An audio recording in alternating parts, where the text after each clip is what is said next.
1*963. Kodi yake ni CM. Tuko na gas cooker. Kodi yake ni CK. Tuko na TV. Kodi yake ni TV. Tuko na simu aina ya Samsung ni SM, ama Oppo ni Oppo. My friend, mahali popote unanitizama, eka hizo kodi zake kisha utume kwa 4032353. 4032353, alafu utakuwa unaomoka na hizi bidhaa. Kumbuka, kwenye Quickbit ni bidhaa bora zaidi kwa bei ya chini kwa chini. Did you know that disease and accidents occur suddenly and when least expected? If you have a medical insurance policy, it gives you peace of mind knowing that your medical expenses will be catered for by insurer up to your policy limit. Now you know. IRA, promoting insurance, protecting the insured. On KBC Channel 1. Elsie Nandwa is battling a flurry of autoimmune disorders. This is a condition that occurs when your immune system mistakenly attacks and destroys healthy body tissue. It is incurable but manageable. The major challenge we have with the management of this disease is that the drugs that work best are very expensive. Nandwa is worried that her immunity is compromised.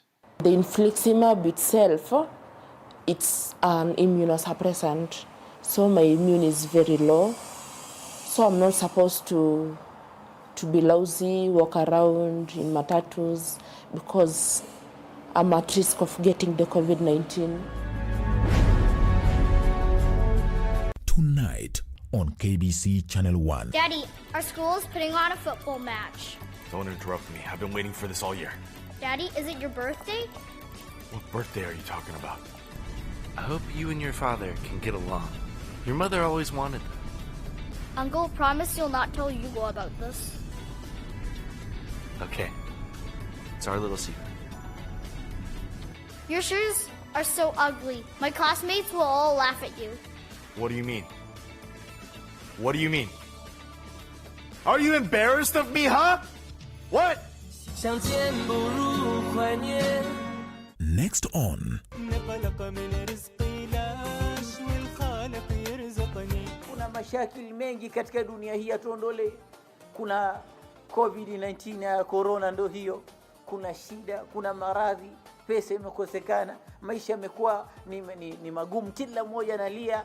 Wafanya biashara wanalia, wafanya kazi wanalia, watoto ndo hawa. Alhasili ni na Mwenyezi Mungu Subhanahu wa Ta'ala ndo mwenye kutoa riziki. Sasa poa sana. Umekaa muda bila kuja hapa. Si unajua last time nilitengeneza nywele vibaya sana. Na vile tumetengeneza vizuri. Kwani siku hizi ni pesa una ama nini? Tangu nikushuke. Chau. Pesa ama shughuli. Pita napiga. Ngoja kwanza niongee. Na haraka kidogo tafadhali. Una haraka? Unaenda wapi? Msema wewe ni nini unafanya pesa yako wewe? Nini? Wewe lama. Na bado unaendelea kucheka. Ni nini? Mse unafanya nika umetoka kunyolewa na kiposho mil mzee. Acha mchana. Huo ni ungwana. Next on. Bye. Tiff. What is it, Eric? He's a Tiff. At least find out who Glenn is working with. Nitamsaka alafu nitakushow. Kama unataka uzuri, usichukue pesa ya huyo mama. Utaenda jela. Unataka kumwaga huka. What do you think is going to happen once you solve your father's mystery? Let's wait and see. If I go down for anything whatsoever, you better believe I'm taking Joel and Chris with me. I can't take this anymore. I'm done. Cheki, mimi naona tuishie. Wewe zidi. So this is your game plan?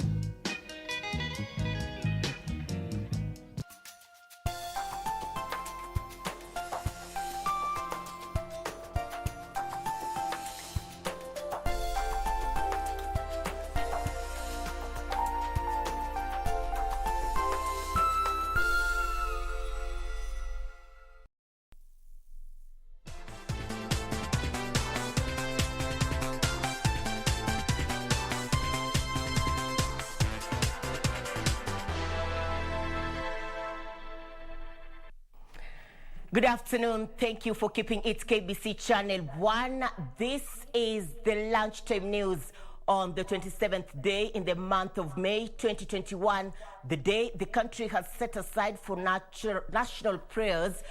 These as we reflect on the effects that we have had in the country, especially amid the spread of COVID-19, and at the same time a section of the world is coming to terms with effects of natural calamities. My name is Irene Muchuma Odim. My co-anchor on sign language interpretation is Lucy Mwaura. Do interact with us on our social media platforms at KBC Channel 1 on Facebook, YouTube, and Twitter. Now, we begin from Afya House. My colleague Purity Mseu has been pitching camp in the area with the delegation from the Ministry of Health. This as the Cabinet Secretary for Health, Mutahi Kagwe, announces the state of COVID-19 in the country. Purity, good afternoon from wherever you are. If you can hear me, please bring us up to speed with the latest development from the Ministry of Health.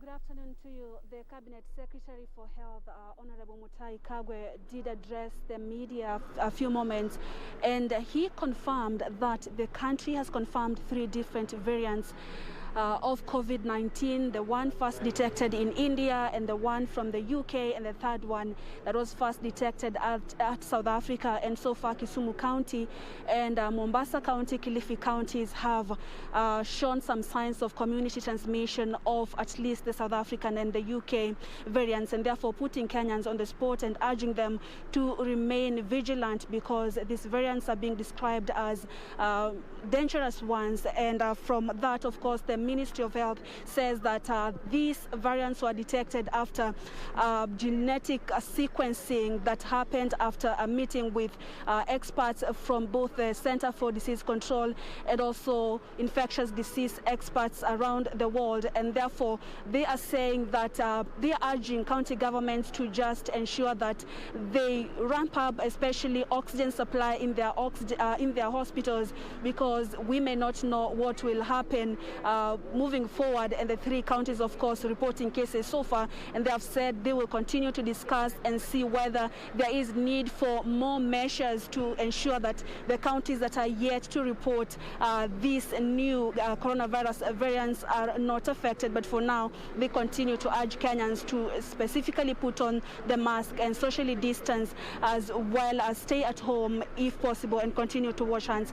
And something else, Muchuma, to note is that the Minister of Health is concerned that the country may experience a 4th wave of the infection. Remember, we are yet to flatten the curve, and the country is experiencing a 3rd wave, and our positivity rate is still above the 5%. And there were also concerns, especially on the lockdown restrictions, and the Minister of Health did say that they are not planning to do that as of now, but they will be forced to do so if Kenyans will not strictly adhere to these COVID-19 protocols. And regarding the Kisumu County issue, remember, Kisumu County is set to hold the Madaraka Day celebrations. The governor for Kisumu County, Professor Anyang' Nyong'o, was here, and he said that some of the measures that they are putting is that initially they had planned that Kenyans in that area would gather in different stadiums, but for now they have banned those gatherings and urging Kenyans to watch these celebrations on their television sets and also listen through their radios. But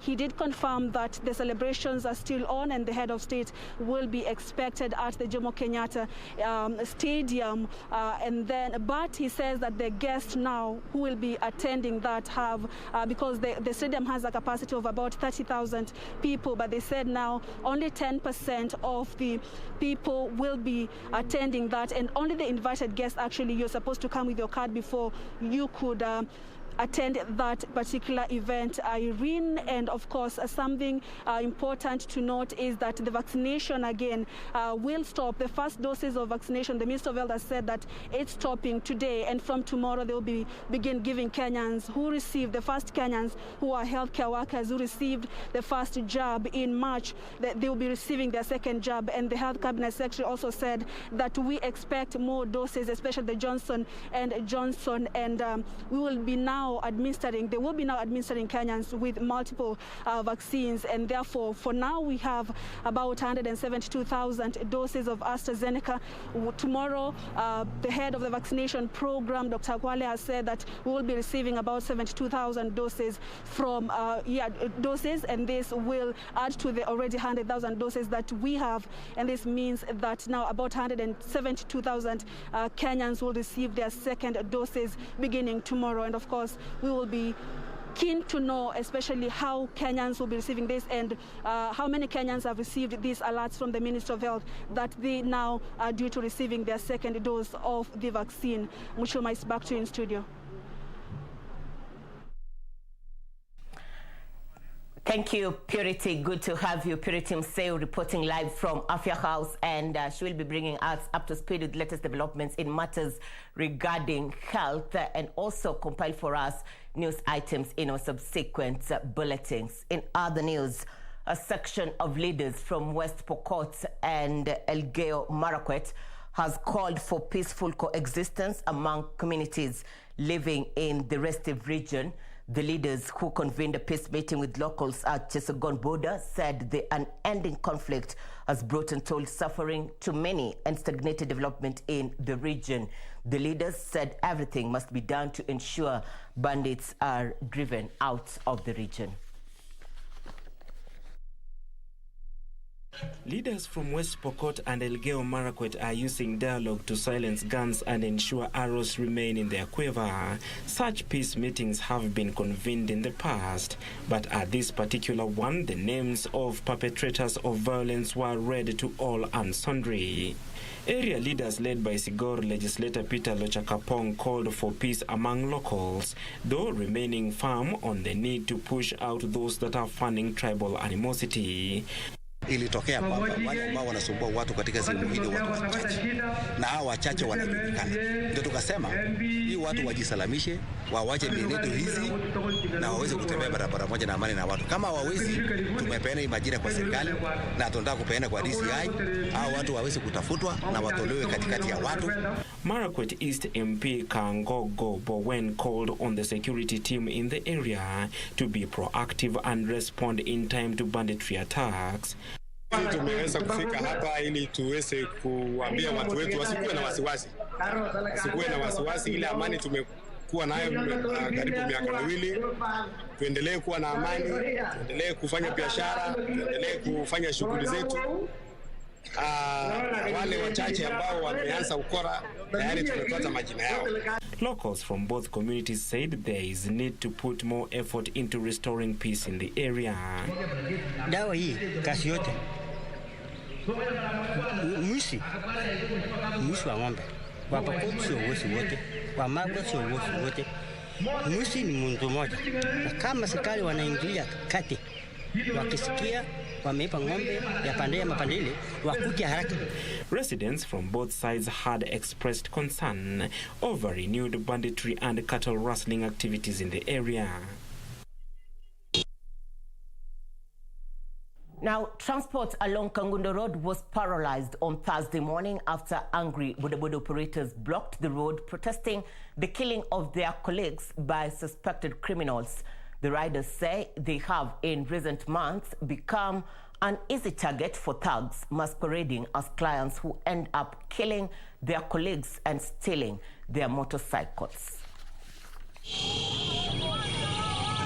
In the last 2 months, over 5 bodaboda operators have lost their lives under mysterious circumstances in parts of KAMULU, Ruai, and Mavoko. Thugs posing as passengers are allegedly to blame for the crime. Aswa tuko pale watu wengi sana wapika bodaboda, tumetoka kila country. Mimi ni Simiyu, nimetoka from Trans Nzoia. Nimekuja kupeleka mauti kwa mama yangu mzazi kutoka hapa hadi kwetu, ama nimekuja kutafuta pesa ili niende nikajenge nyumbani. Maisha yangu ikuwe nzuri. Bodaboda operators held protests on Thursday, blocking movement along parts of Kangundo Road to express their anger over the incidences. Kwa target kila siku na hasua hawa watu waloni. Ndio wanakujia pikipiki huku. After umemaliza miaka, after umelipa, ubakisha kama shilingi kama 10,000, 20,000. Hii ndio pesa wanakujia. Unakuja na ubaya.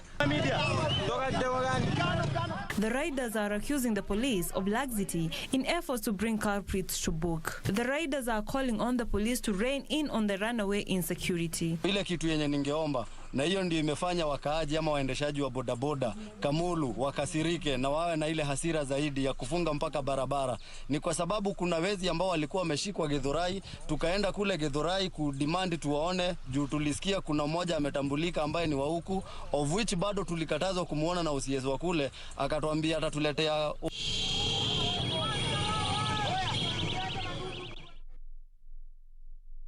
KISII University academic staff have boycotted work, claiming they had been shortchanged by the management on dues negotiated in the current collective bargaining agreement. University Academic Staff Union Secretary General Charles Mukwaya says the management has not paid 6.6 million shillings as per the CBA.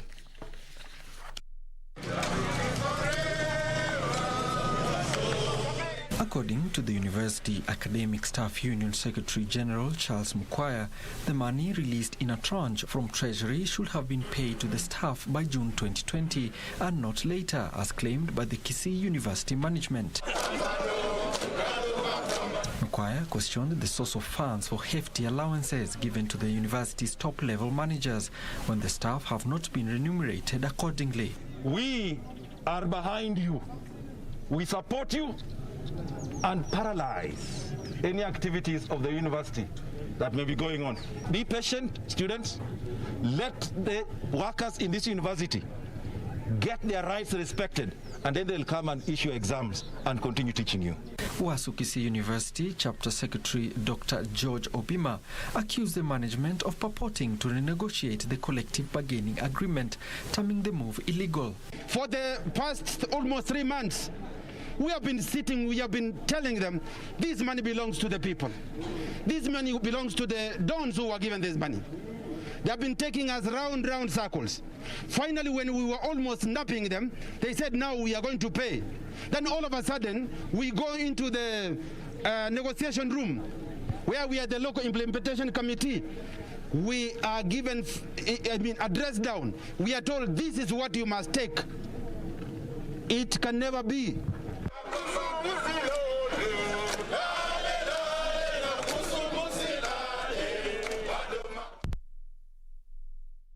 A section of residents in Bura Tofik village in Garissa Township is appealing to the government to help them in settling a land dispute that has now left them homeless. The residents claim their homes were demolished at dawn on Thursday in an incident where more than 35 houses were touched. This is the situation at Bura Tofik village in Garissa Township. The faces of residents tell it all. According to the residents, armed police officers arrived at around 2 a.m., ordered them out of their houses before their houses were demolished. Juu wao wako na pesa na sisi hatuna pesa. Sisi ni wamama maskini, tunatafuta riziki ya watoto zetu. Tumeuliwa hapa, tumechapwa, wengine tuko na jerehe. Usiku yote tumeteseka kukimbia, tumekimbia hapa yote. They claim a tycoon has grabbed their land, which they say is ancestral and which they have occupied for over 30 years. Tuko na shida, tunauliza President Uhuru Kenyatta atusaidie. Hii maneno Matiang'i labda anaweza ona leo. Nafanya kitendo kihalifu namna hii, waende washikwe, wapelekwe mahali inastahili, washtakiwe. Na hawa akina mama maskini hawana nguvu, walibue ile uharibifu.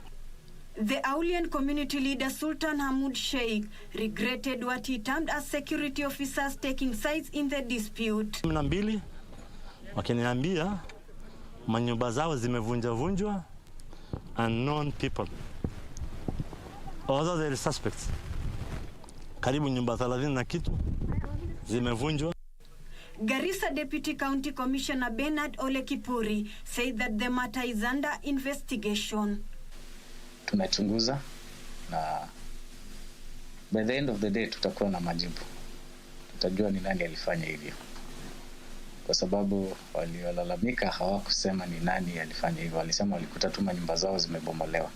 Garissa County has had many cases of conflict over land in the recent past, with Garissa Governor Ali Korane warning residents against subdivision of land.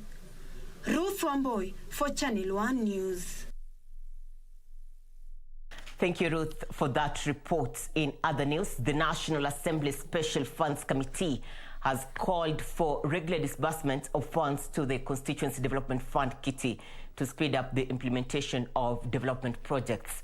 Speaking in Taita Taveta County while on an inspection tour of ongoing infrastructural development in learning institutions, the committee members expressed confidence that with more allocation, a lot can be achieved under CDF. I've seen about 4 main projects. We started with the Muho dormitory that was constructed under the national government CDF for about 7.5 million. Then we saw the multi-purpose hall under the same secondary school. Then we went to see a girls' dormitory for Muho Primary School, which equally was constructed for about 7 million as well. And then we are finalizing here with administration block and KMTC Taita Taveta here. And we are happy the way the money has already been used within those projects. Nimeweza kuona miradi ambayo ni ya kufurahisha kwa sababu katika eneo hili, katika Uundanyi, katika Taveta, vile ambavyo tumezunguka katika mashule, tumeona kwamba wabunge wa maeneo haya wameweza kuangalia sana hasa mambo ya watu walio na ulemavu. Tumezunguka, tunaona kuna ramps, waona hata hapa ambapo tumesimama katika hii KMTC ambayo tumekuja hapa, iko na ramp ambayo nimefurahishwa nayo. KISII Member of Parliament Joshua Kimili is calling on the national government through the County Commissioner and the Ministry of Lands to investigate the cause of perennial landslides in Du Village, Kilungu area, Makueni County. Kimili says cause of residents have incurred losses after losing homes and farms.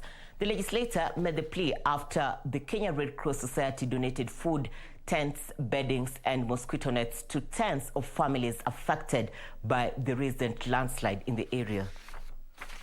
Ziko hapa, my grandparents ziko hapa, my brother ziko hapa, uncles, kaburi yote iko hapa, na hiyo almost itaenda, na ingine zimebebwa, na kuna wengine hata waliaga kitambo na kaburi yao iko imeenda. Sasa mimi nashangaa sasa itakuwa ajaza. Nimeongea na watu wangu, nimewaambia wasikue karibu na eneo hili kwa sababu hata mchana kunaendelea na kusink, tunaenda kunaendelea na kusink na hatujui ni nini. Kwa hiyo pia tunataka serikali ifanye uchunguzi tujue ni nini kwa haraka, tujue nini inaendelea kwa sababu inaendelea na kusonga, inaendelea na kupanda. Lakini nashukuru kwa sababu mpaka wa leo hatujapoteza mtu na hatutaki kupoteza. Tumehimiza wananchi wa eneo hili wahakikishe wamekaa mbali na hili eneo kwa sababu kuna shida na hatutaki kesho tukue na maafa. You're watching Channel 1 Lunchtime News. Remember, this is the day the country set aside for the 18th National Prayers. This as we reflect and hope for the future. Continue interacting with us on our social media platforms at KBC Channel 1. Acknowledgements. Enos Omondi, you're saying you're watching KBC Channel 1 from the CBD. Oyando Weekly, if you're watching from KISII. And Josephat Oenga, you're saying you're watching KBC Channel 1 from KISII. We are taking a short break. We'll be back with more. Stay with us.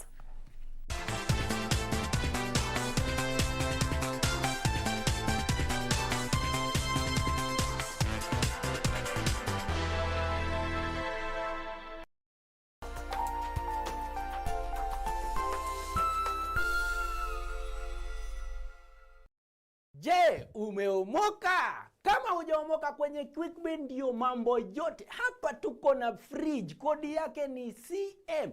Tuko na gas cooker, kodi yake ni CK. Tuko na TV, kodi yake ni TV. Tuko na simu aina ya Samsung ni SM, ama Oppo ni Oppo. My friend, mahali popote unanitizama, eka hizo kodi zake kisha utume kwa 4032353. 4032353, alafu utakuwa unaomoka na hizi bidhaa. Kumbuka kwenye Quickbit ni bidhaa bora zaidi kwa bei ya chini kwa chini.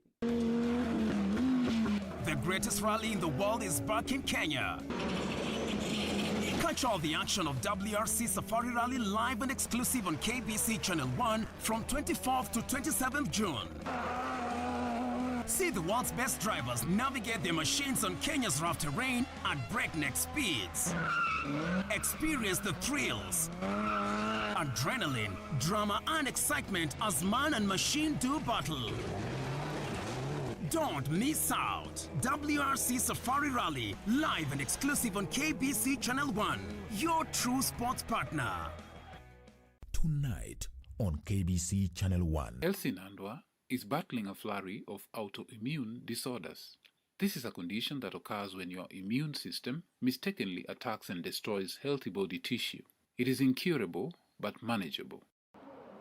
The major challenge we have with the management of this disease is that the drugs that work best are very expensive. Nandwa is worried that her immunity is compromised. The infliximab itself, it's an immunosuppressant, so my immune is very low. So I'm not supposed to be lousy, walk around in matatus, because I'm at risk of getting the COVID-19.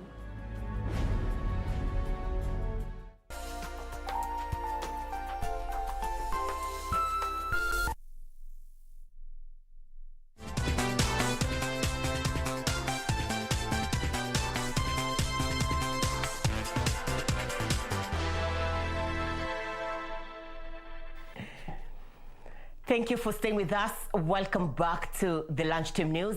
Residents of Busembe in Sambia Sub-County, Busia County, have received a boost after Safaricom Foundation donated medical equipment in an effort to address challenges experienced in accessing health services. Busia County Chief Officer of Health and Sanitation, Dr. Isaac Omeri, appealed to residents, especially expectant mothers, to regularly attend prenatal and postnatal clinics and to give birth at health facilities. The equipment worth 1 million shillings consists of a laboratory refrigerator, fetal Doppler machine, laboratory stool, microscope, laboratory table, and a delivery bed. Pia at least kiwango cha mara 4 kuweza kutembelea kliniki zetu za antenatal clinics.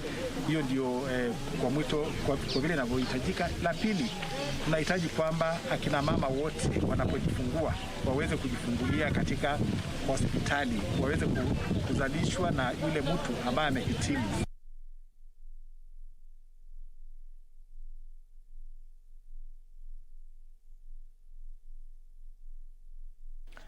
A teacher at Katurune Primary School in Meru County is in police custody after allegedly defiling a 7-year-old girl who is a pupil at the school. The suspect was apprehended by police officers who rescued him from an angry crowd that was baying for his blood. Imenti North Sub-County Deputy Police Commander Laban Omol confirmed Thema is being held at Meru Police Station as investigations continue. Omol lauded the public for working with law enforcing agents and cautioned them against taking the law into their own hands.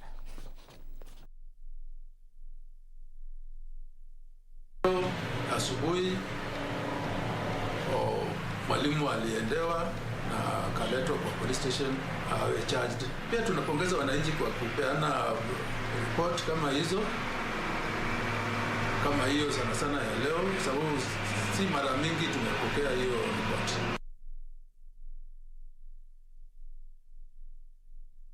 Members of the VIHIGA County Assembly have dismissed a signature collection campaign initiated by 2 political activists in the region aimed at dissolving the assembly and impeaching the governor, Dr. Wilbur Otichilo, over abuse of office. Led by County Assembly Speaker Hasna Mudeizi and the minority leader Tom Tingo, the MCAs accuse Joseph Shimeha and former VIHIGA County Secretary Francis Ominde of using personal differences with the governor to interfere with the running of county affairs. Mdeizi said they have convened a special sitting of the Assembly to discuss alleged improper conduct of 4 county executive committee members, and action taken against them will be guided by the law. Imeanza wakati ameenda kwa press, shida yake imeanzia wakati amesikia sisi tunataka kuimpeach 4 CC members. Tumeanza process because tunataka tufuate sheria. Na tutafuata sheria from day 1 to the end. Tukiwapata na makosa tutawaimpeach kwa floor na watakuwa na uhuru wa kutafuta kama hawataridhika, watakuwa na uhuru hata wakwenda mahakamani. Because that is democracy. So what we want to make sure is that we follow the correct procedure without being malicious. This means that the Assembly or any of its committees does not take instructions from any person's body or state organ, but executes its mandate in accordance with the provisions of the Constitution, County Government Act, and the County Assembly Standing Orders and other written laws of Kenya.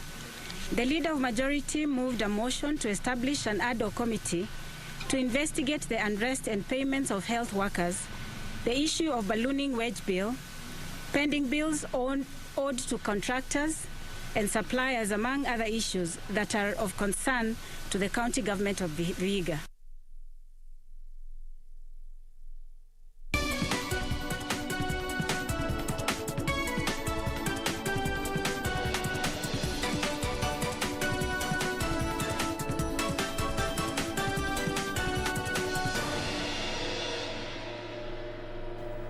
Time for Channel 1 Business News. And Dutch national carrier KLM plans to start flights between Mombasa and Amsterdam in October this year.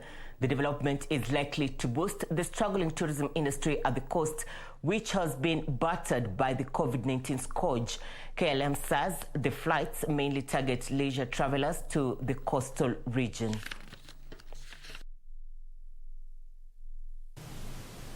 The Dutch national carrier KLM will join a host of international airlines that have direct flights from and to Moi International Airport. The airline will join Ethiopia Airlines, Qatar Airlines, RwandAir, and TUI Belgium that flies weekly to Mombasa from various international destinations. The carrier will operate 2 flights a week on Thursday and Sunday, flying the Boeing 787-9 Dreamliner between Amsterdam and Mombasa, starting October 31st, with a loop to Nairobi from Mombasa.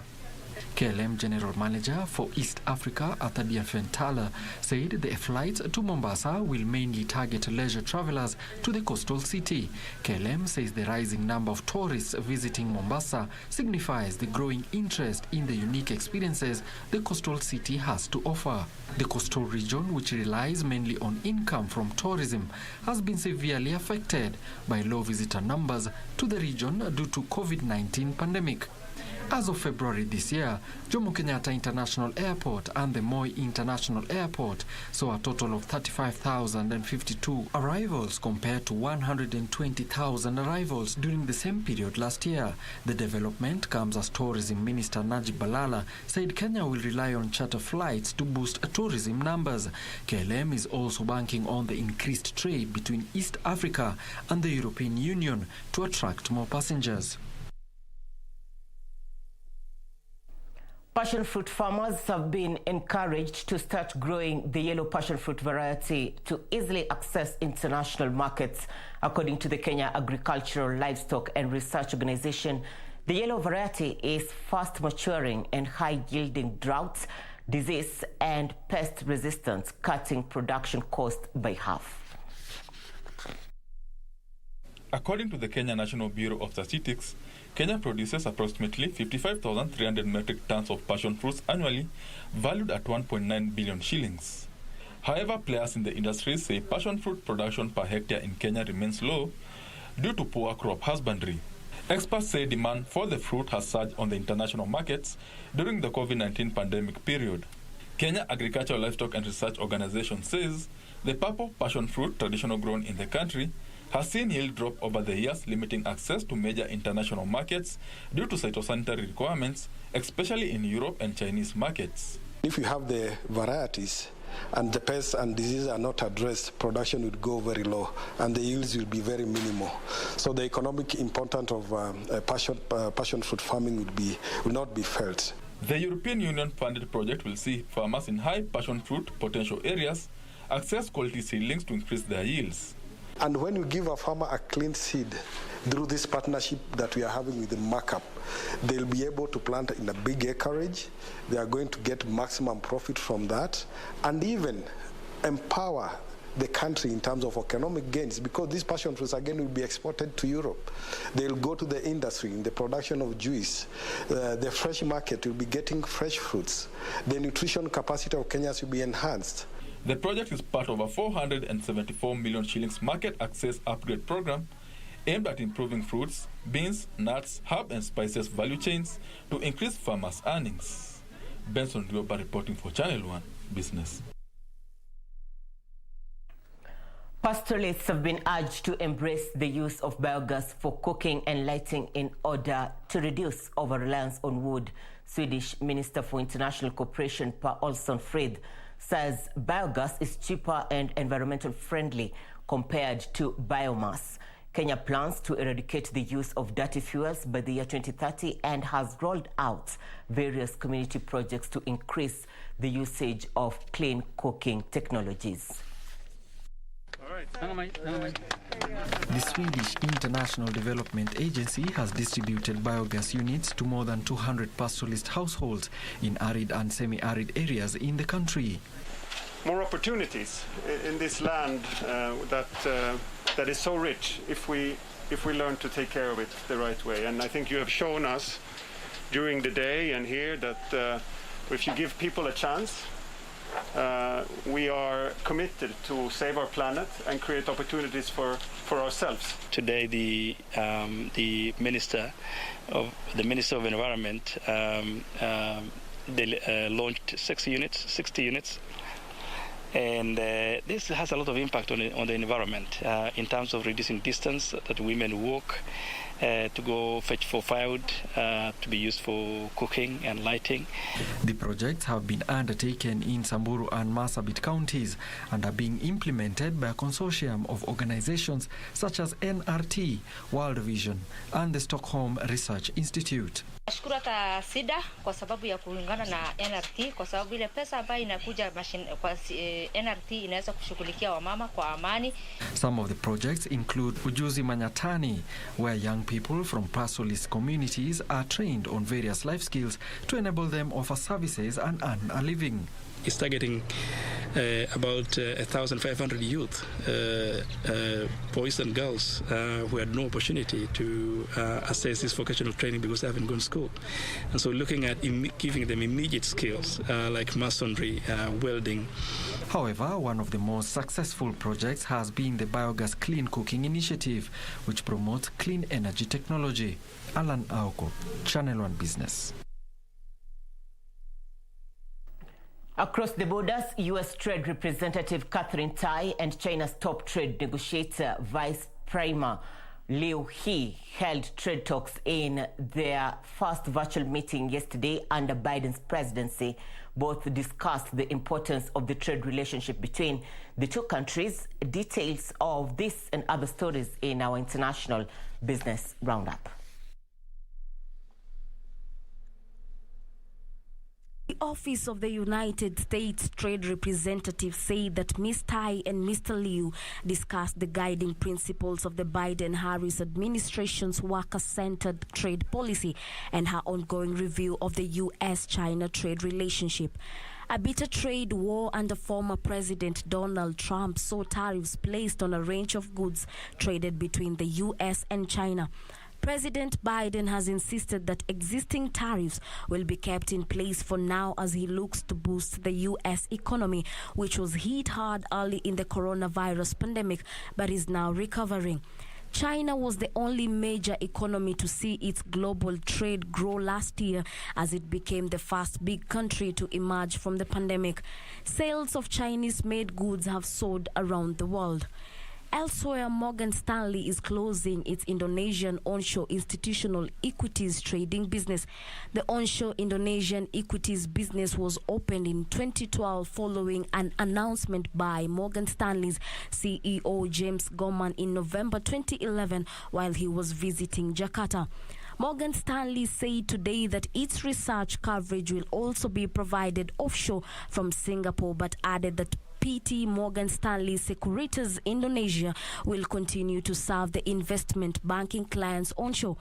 Finally, Hong Kong and Shanghai Banking Corporation HSBC announced it is withdrawing from U.S. mass market retail banking by selling some parts of the money-losing business and winding down others. Europe's biggest bank has for years been trying to shrink its presence in some European and North American markets where it has struggled against competition from larger domestic players. The bank said yesterday it would exit retail banking for most individual and small business customers but retain a small physical presence in the United States to serve its international affluent and very wealthy clients. Citizens Bank has agreed to buy HSBC's East Coast personal and small business banking business, including 80 branches, and KISII Bank, a unit of KISII General Bancorp, has agreed to buy its West Coast business, including 10 branches. According to HSBC and separate statements from the two U.S. headquartered banks, HSBC's U.S. wealth and personal banking business made a loss of $547 million in 2020 versus a $5 billion profit in Asia, primarily from Hong Kong, its most profitable market. Its global banking and markets division corporate businesses made a profit of $573 million in the United States in 2020.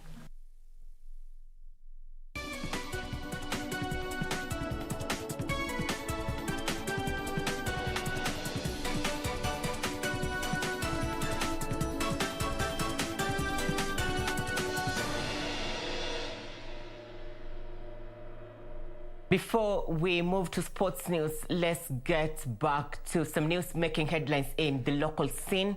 Plans are underway to shut down all children homes in Kilifi County. The program, which is dubbed Changing the Way We Care, is funded by the government of Kenya in partnership with USAID and being implemented by the Coast Interfaith Council of Clerics, CICC, which brings together all the religions. The project aims at ensuring children are removed from the homes and reintegrated back into the community. Kilifi County has over 1,706 children living in 43 children homes. The 3-year program to shut down all children's homes in Kilifi County, which began in March last year, is at an advanced stage and is being implemented in 3 sub-counties of Kilifi, which includes Malindi, Magarini, and Ganze. Speaking during a sensitization seminar for all chiefs of Malindi sub-county at the Catholic Institute, the chairperson of the project, Bishop Amos Lewa, said it is important for children to be brought up in a family setup. Ya kwamba watoto warudishwe kwenye familia au kwenye jamii. Malengo makubwa ni kuwatoa hawa watoto katika nyumba za malazi au malezi, kuwaleta katika community, katika familia zao, katika watu wao. Naomi Kazungu, a children officer at the Malindi Rescue Center, said there are many options for raising children, including foster care, guardianship, and independent support, which will be considered during the process. Tuko na alternatives kama foster care, tuko na guardianship, wale ambao wamekuwa watu wakubwa, so kuna pia supported independent living. So hizo ni options ambao tutaziangalia. The first phase is scheduled to end in September this year, with the subsequent phases expected to close down the remaining children's homes.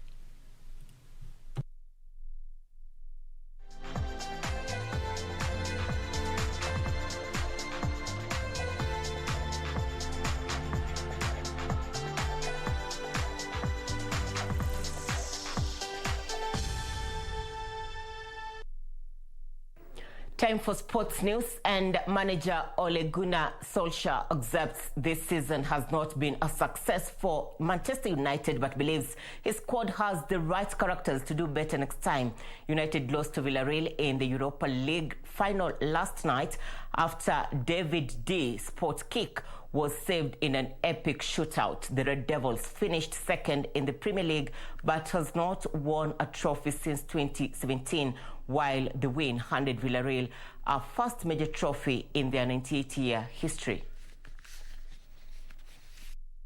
David De Gea failed at the end of a marathon penalty shootout as Villarreal dashed Manchester United's hopes of Europa League glory in Poland. And that's a real chance, and they've taken the lead through Gerard Moreno. Beautifully delivered free kick by Parejo, and surprise, surprise, it's Moreno. He never seems to miss. He's never had a season like this before. This was a disappointing contest, lacking in quality and producing only 3 shots on target across 120 minutes. But drama arrived in the spot kicks. All 20 outfield players converted their penalties in the longest shootout in a final of any. It gave Villarreal a first major trophy in their 98-year history, and so former Sevilla boss Unai Emery lifted